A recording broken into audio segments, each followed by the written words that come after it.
Mirade, ten moito mérito que Lucía vai ler e fixadevos que ten nun papel algo superpersoal, ensínalo para que vexan como é escribir, como é ser valentes. Vedes como ela son sensacións que foi escribindo aí. La niña de los uñas azules. E é totalmente persoal, non está nin corrixido, nin nada. Las colas. E depois esa valentía que ten compartilo con nós, vale? Damos un aplauso antes, gente. Te estamos descolocando para que dejes de estar así tímida. No.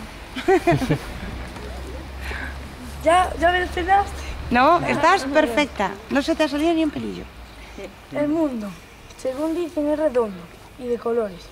Pero mientras lo veas desde arriba, lo ves bonito. Cuando vayas bajando, verás personas moverse, coches circulando, animales, ciudades separadas y algo muy grande de color azul, el mar. En muchas de esas personas, tú los ves como si fuera una simple persona. Ahí creo que me... Bueno, no me importa, estás sin corregir. Pero no sabes lo que te puedes encontrar dentro de ella. A lo mejor tú la ves bien, pero en realidad por dentro sufre. Y por una palabra que digas ya llegas a su corazón lleno de miedo, dolor, tristeza y odio. Y sin tú hacer nada llora, y tú te sientes mal. En este mundo hay personas buenas, malas o también personas que son capaces de hacer todo para que tú te sientas bien y eches aunque solo sea una sonrisa o simplemente con una mirada.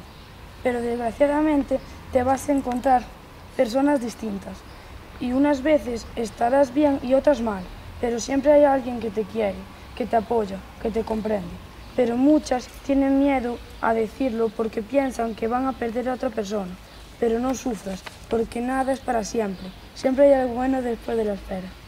Buenísimo.